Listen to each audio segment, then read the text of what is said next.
Today I wanted to try something a little different. I wanted to try out one of those what if scenarios, like what if instead of Zoro fighting the opponents that he has up until this point in the story, what if he switched out with Sanji and Sanji took them on? How would Sanji fare? Does he win every single matchup?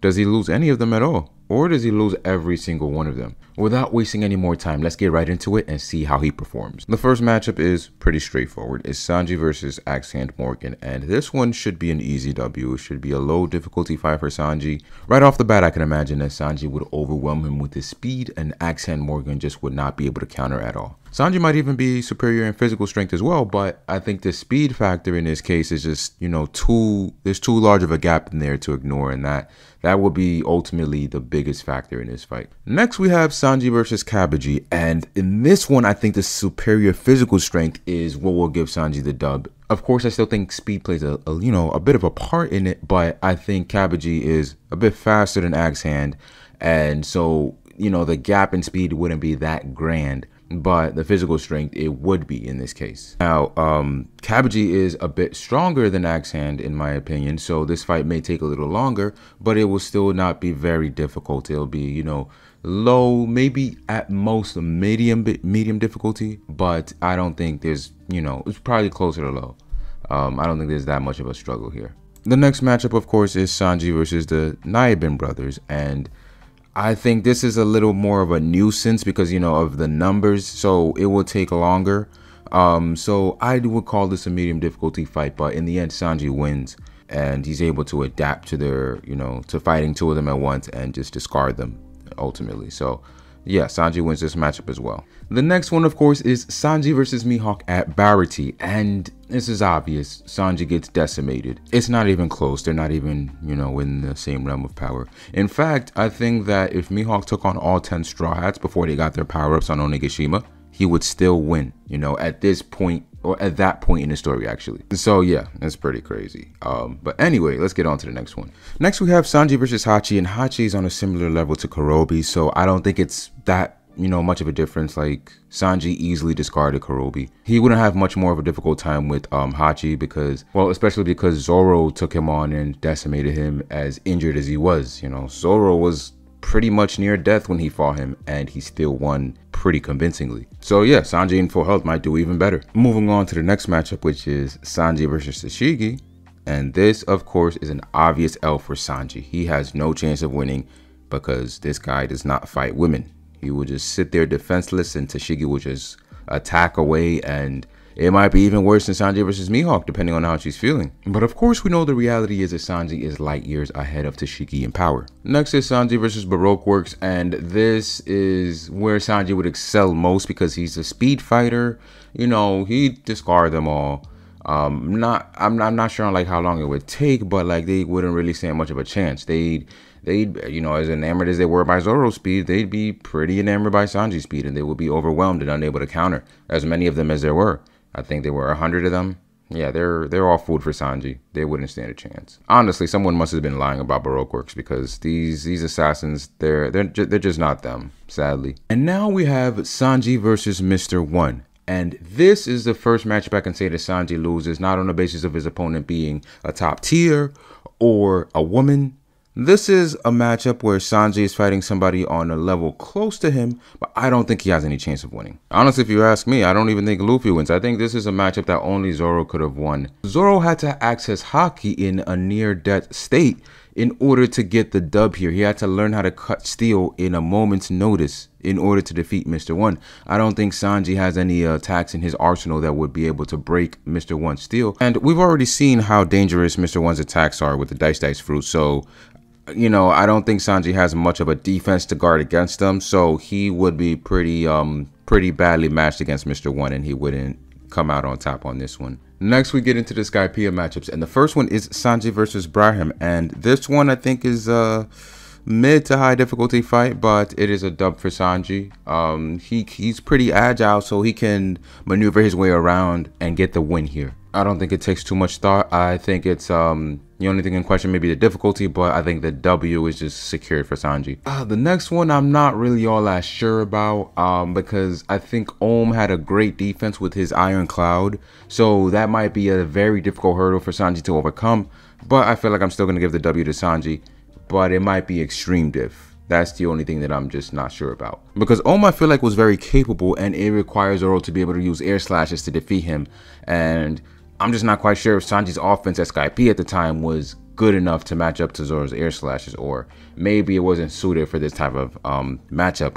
But I'm still going to give it to him because I just think that he would be able to edge it out somehow. Next, we have Sanji versus T-Bone, who Zoro faced on the C train on the way to Enies lobby. And I think that this might be maybe medium difficulty, but I think Sanji will come out on top. And Zoro called T-Bone strong, but obviously not that strong to the point that this matchup would be too much of a concern for either of them. So yeah, Sanji takes this one. I'll say medium difficulty. Next is when we get into Enies lobby, and the matchup, of course, is Sanji versus Kaku. And this one is a bit tricky for me because I think Sanji wins, just because I think Kaku, I feel like Kaku was stronger than Jabra. I don't think he was, you know, 10, 20 Doriki stronger, just because I feel like Doriki isn't reliable, just because it didn't measure certain aspects of combat, like it didn't measure their swordsmanship, it didn't measure their physical strength after eating the devil fruit or anything like that. So yeah, I think it's not reliable at all for this matchup. But Sanji still wins. I don't think there's a large enough gap between Jabra and Kaku for Sanji to lose this matchup. One thing I will say though is I do have a hard time seeing how or which attack that Sanji has to counter Kaku's strongest Tempest kick, the one that sliced the building in half. We saw how Zoro was able to just dismiss it, or, you know, turn it into mist with Ashura. I can't see Diable Jambe giving that kind of effect, you know. But like I said before, I still see Sanji winning this matchup by other means. And in the end, it will be a high difficulty fight because Kaku, of course, is no slouch and he's a skilled combatant. Next, we have Sanji versus Zombie Ryuma in Thriller Bark. And this matchup, I feel like Sanji would lose because Ryuma's attack power was just, with Shisui actually, was just too strong. It was to the point where Zoro thought that he might lose that fight. And he was talking about how his swords might break because of the power behind this black blade. Even in the hands of a deceased Ryuma in zombie form, he was still a great cause for concern. So as much as he worries Zoro, I think he might be able to overcome Sanji. All right, next we have Sanji versus Kuma, and that obviously we already actually saw because before Zoro took him on, Sanji tried to take him on, and Sanji broke his leg because Kuma's body was hard as steel. And that's not really a knock on Sanji because Kuma at his best could have taken on the entire Straw Hat crew at that point. So even at full health, it's just unrealistic to think that Sanji would have had any chance at all. So now we're getting into the post time skip, and before we begin, if you like this video so far and you would like more videos like this, do me a favor and like the video, subscribe to the channel, and hit the bell for more content like this. Now let's get back into the matchups. The first two kind of straightforward as well. We have Sanji versus Hody Jones, and Zoro fought him when he was underwater, and he was able to pretty much overwhelm him. Although Zoro ultimately got captured, the superiority in physical power was still apparent. So I think Sanji would overwhelm Hody Jones in this matchup. You know, I guess given the circumstances, maybe he would lose if he had to like try to outlast him, you know, breathing underwater. But the power difference is clear. There is just too large of a gap to ignore. But who knows, honestly, you know, depending on the right attack, the fight might be over too quick. But yeah, ultimately I have Sanji winning this one. Next is Sanji versus Hyozo, and Hyozo was a speed fighter because he was able to keep up with Gear Second. But I feel like Zoro and Sanji are too far ahead of Gear Second for it to matter. We saw a drugged up Hyozo trying to attack Zoro, and he still couldn't land an attack or a successful attack. So you put Sanji in this matchup, and you know, Sanji's speed and everything and physical power would just be too much for Hyozo to handle. It would be a very, very low difficulty fight. Next we have Sanji versus Monet, and again, this is another matchup where a woman is involved. So obviously Sanji would lose, and in that particular scenario, Monet lost because Zoro put too much fear in her, and that was able to create an opening for Tashigi because Zoro didn't even finish her, but he already affected the fight too much to the point that, you know, Monet was just out of her wits and she just could not fight back. Sanji in this situation though wouldn't do anything, and it would just create a bad scenario for both him and Tashigi trying to take on Monet, and so they would ultimately lose this matchup. Actually, I'll say if Sanji is able to create some sort of defense for Tashigi without attacking Monet, then they may be able to win together, you know, as a tandem. But if Sanji isn't able to even like touch Monet in any way and get her off of Tashigi, then they would both lose. The next matchup is one of those heaven and earth differences in power. It's Sanji versus Fujitora, and Zoro, although he was able to break out of Fujitora's gravity with insane physical strength, the reality is a full power Fujitora would be able to solo the entire island. Everybody on that island would lose to Fujitora all at once. So if Sanji took him on, that would just be a nightmare matchup because of the heaven and earth difference in power at that time.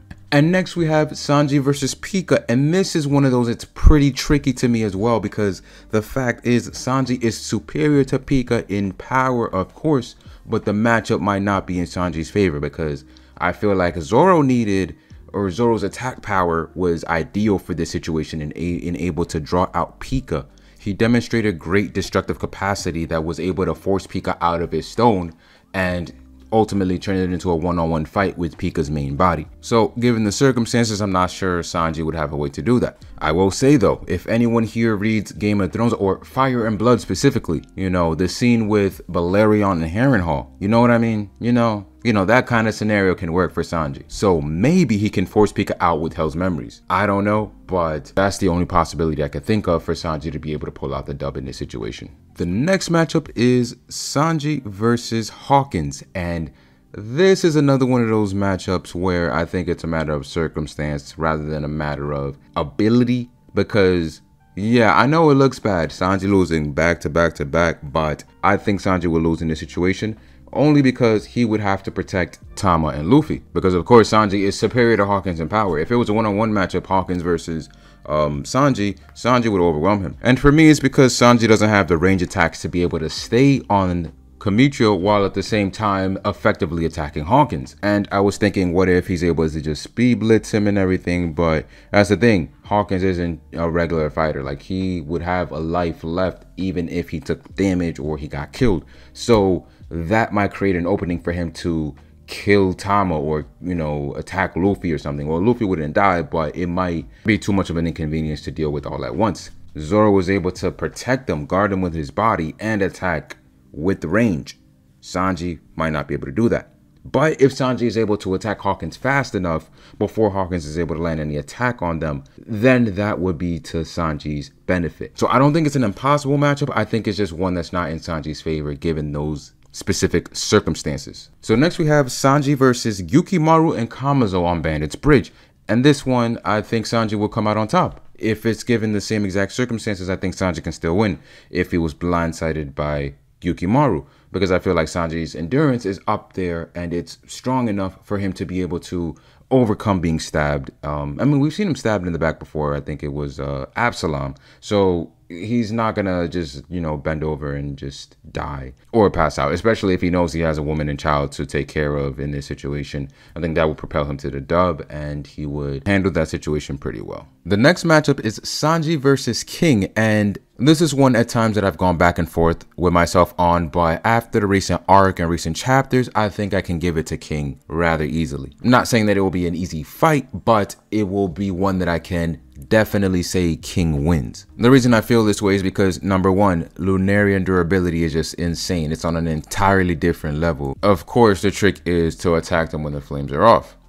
I think that even if you take away King's durability with the flames on, I think he still has great endurance. The thing is, he took Conqueror's coded attacks and was able to still keep fighting. I feel like if he was forced to withstand Ifrit Jambe, that it wouldn't put him down. I don't think the attack power of Ifrit Jambe is that powerful to the point that King can't get up from it. I think there's a great gap between an ultimate Conqueror's coded attack like Dragon Damnation and Ifrit Jambe, for example. And also, I think that it's not really made clear how fire affects Lunarians. You know, this race is all about their ability to conjure fire, apart from their durability. So if Sanji, who is a fire-based fighter, were to attack with a fire-based attack, I wouldn't be too sure on how that would affect King, if it would have any effect at all, or if it's just nullified. But even without that, I think King has a good enough endurance and a good enough offense to be able to take down Sanji. Now, I'm not too sure on the difficulty, but I'll say high diff is probably it in this situation. And now the final matchup for this video is Sanji versus Kaku. And I know I said earlier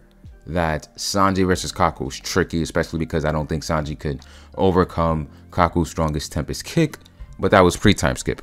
The current Kaku, Awakened Kaku versus Germa modified Sanji, I think is pretty clear. For Kaku specifically, I think Sanji has the attack power, overwhelming attack power actually. Kaku alongside Lucci may have gotten stronger in the time skip, but Sanji got even stronger than that. I think with the Germa modifications, the durability, the attack power that he has now is strong enough to make a complete fool out of Kaku. So Kaku, Awakened Kaku versus Germa modified Sanji, I think that is a low difficulty fight for Sanji. It may be as high as mid difficulty, but I'm going to go with low difficulty for Sanji. I just don't think it gets anywhere near high diff, given Sanji's attributes at this current moment in time and everything else taken into consideration.